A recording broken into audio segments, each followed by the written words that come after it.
Äh, kui me vaatame siin kvartaalselt, me näeme, et sellel ettevõttel tegelikult pakub suht olulist sellist tarkvara SES-valdkonnas, et need on aktsiad, mis on hetkel vihatud, mida tegelikult turg vihkab hetkel.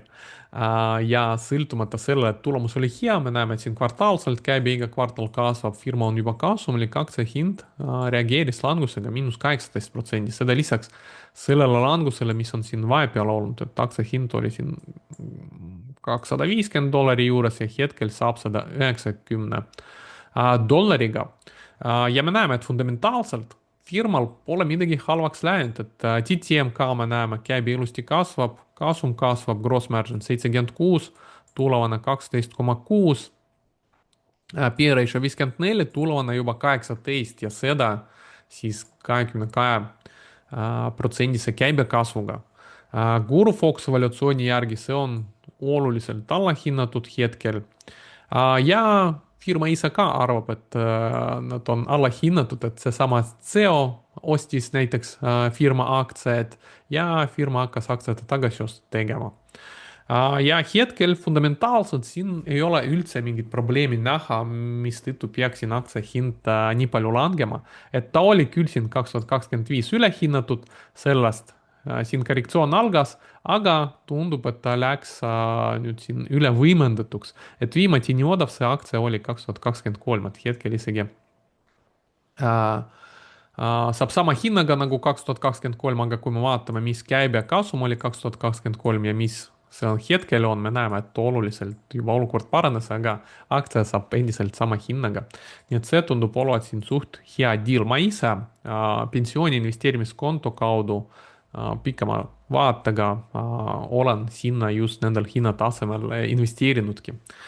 Vaadates neid tulemusi, tundub hetkel, et turg väga palju alahindab seda aktsiat ja suht odavalt nii head firmad saab, et ma kogu aeg vaatasin nende tulemused, kuidas hästi nad kasvavad ja kogu aeg ütlesin, no hea firma, aga väga kallis, tahaks osta, aga väga kallis. Ja nüüd põhimõtteliselt antakse peaaegu tasuta ära, et ja lõpuks ma saingi seda ettevõtet oma pensiooni investeerimisportfellisse ostetud. Nii, järgmine tulemus.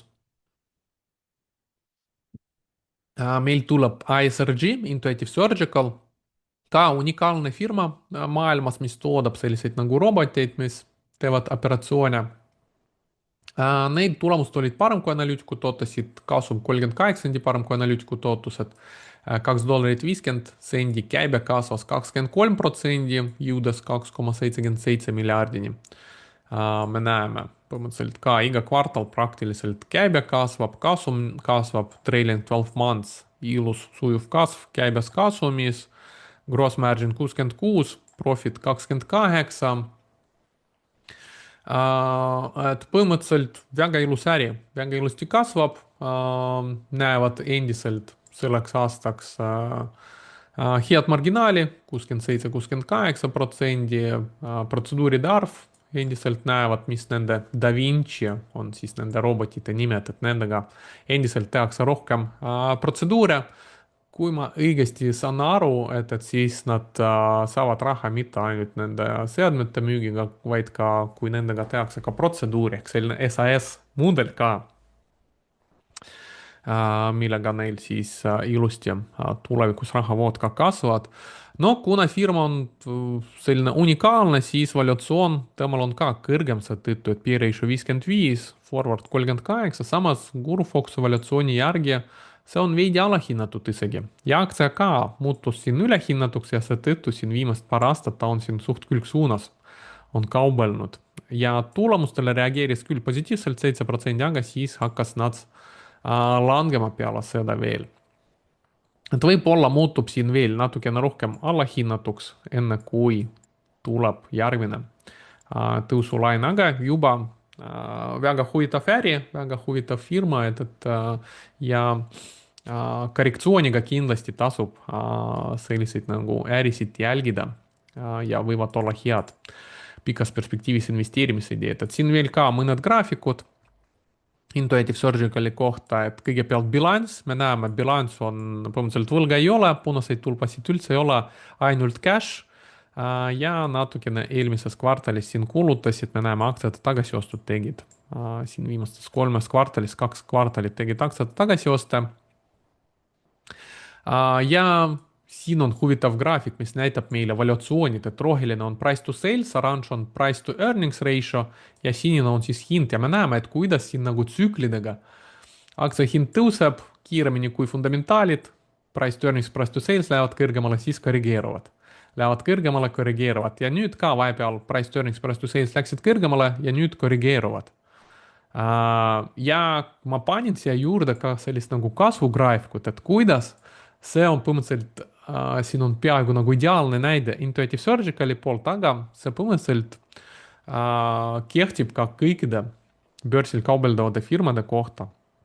Ja ka praegu põhimõtteliselt see, mis me näeme seal pooljuhtide sektoris, suuresti vastab sellele loogikale, et siin me näeme kasv, et oranž joon meil on kasum aktsia kohta, siin on EBITDA ja käibe alumised jooned ja me näeme, kui kasv hakkab kiirenema, turg hakkab price ima ja see kasv jätkub ja siis price to earnings, price to sales lähevad kõrgemale.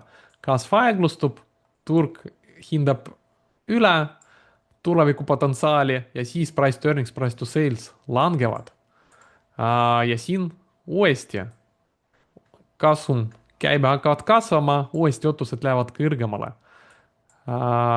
Hakkab langema, kasumi käibe kasv, hakkavad ootused nõrgenema.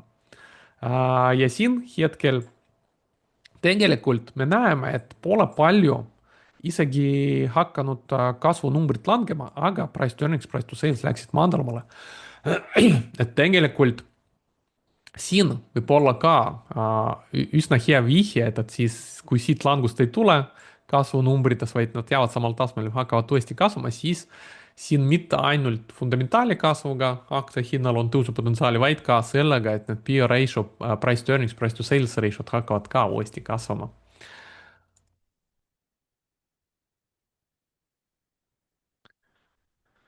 Ja veel üks tulemus, huvitav firma, et siin ma ühe tulemuse, kui ma tegin ühes saades Fastly kohta, aktsia hind reageeris suht tugevasti, et seal kommentaarides kirjutati, et kirjuta meile rakettidest enne, kui nad hakkavad stardima.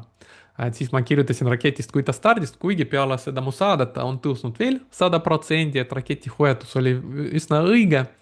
Aga põhimõtteliselt rakettidega on selline nagu asi, et kui ta stardib, siis seda on lihtsam tuvastada. Muidugi sa pead juba sisenema seal juba kõrgemal tasemel ja ei saa maksimaalset tootlust. Kui te tahate teada raketid, mis ei ole veel stardinud, siis nendega on teine probleem, et sa lähed küll varem sisse, aga sa kunagi ei tea, millal see rakett stardib, ta võib olla veel 2-3 aastat külgsuunas ja siis ühe aastaga annab sulle 400% tootlust, pärast vaatad 4 aastat, 400% suht hea aastane tootlus, aga tegelikult see kõik tuli ühe aastaga. Ja millal see rakett stardib, kunagi ei tea. Aga kuidas sellist raketti tuvastada, et siin on näiteks üks näide firmast, mis hetkel pikalt konsolideerib, suur raha siin koguneb positsiooni ja siis ta võibki teha suurt sellist nagu tõusu. Küsimus, millal? Vaatame sellist firmat nagu Zeta. Miks ta on potentsiaalne rakett? No, see on esiteks kiiresti kasvav firma, et aktsia hind kasvaks, meil on vaja, et meil käibe ja kasum kasvaks. Me näeme, et siin tulemused olid parem kui analüütikud ootasid, käibe kasvas 49,9% võrreldes eelmise aastaga. Et päris kiire kasv, tõstsid prognoosi teiseks kvartaliks, terveks finantsaastaks ja me näeme kvartaalselt ilusti kasvab. Miks hind on siin teinud ka juba ühe sellise nagu raketi tõusu teinud, siis on läinud madalale. Miks? Firma pole läinud veel kasumlikuks. Et rakett tavaliselt stardib siis, kui firma hakkab juba kasumlikuks olema. Me näeme, et tal muidu kahjumlikkus väheneb ja ta juba siin viimased kvartalid juba flirdib sellesse kasumlikkusega, üle-eelmine kvartal oli plussis. Kui vaatame TTM, siin on paremini näha, käibe kasvab ja kahjumlikkus siin on vähenenud, EBITDA on juba plussis ja ta on liikumas sinna suunas, et muutuda kasumlikuks. Lisaks, miks ta võib olla rakett, et kiiresti kasvab, muutumas kasumlikuks ja valuatsioon hetkel, kuna ta on kahjumlik, PE ratio ei ole, aga tulevane valuatsioon hetkel on veel madal, 14,6 hetkel. Tal gross margin on muidu hea, 54%, profit margin on juba -1%, et selle gross margin'iga kindlasti nad suudavad kasumit teenida. Ja Gurufox evaluatsiooni järgi hetkel ka me näeme, et hetkel on fair value't õiglaselt väärtustatud.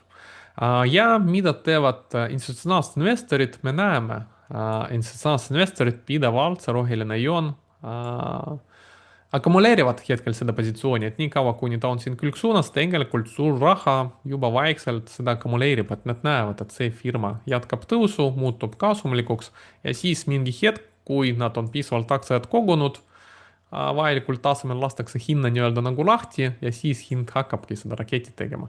Küsimus jällegi, millal see juhtub. Aga potentsiaalselt suht huvitav firma, mis mina ka jälgin. Ja viimane tulemus tänaseks lõpetame meie tulemuste hooaja Eli Lilli tulemustega. Eli Lilli raporteeris suht hea tulemuse, kasum, käive oli parem kui analüütikud ootasid ja nende siis selle kaalu langetamise ravim, kaks ravimi neil on peamist, Zepbound ja Monjaro. Monjaro kasvas 125%, Zepbound lausa 890%. Et need on peamiselt nende tuluallikad. Novo Nordiski peamine konkurent selle ravimiga, Eli Lilly. Ja me näeme, et tulemused $1.58 parem kui analüütikud ootasid, 8.55, käibe kasvas 55% võrreldes eelmise aastaga, jõudes 19,8 miljardini. Oli ka palju parem kui analüütikud ootus, 17,8. Muidugi nad toovad välja, et kasvasid siin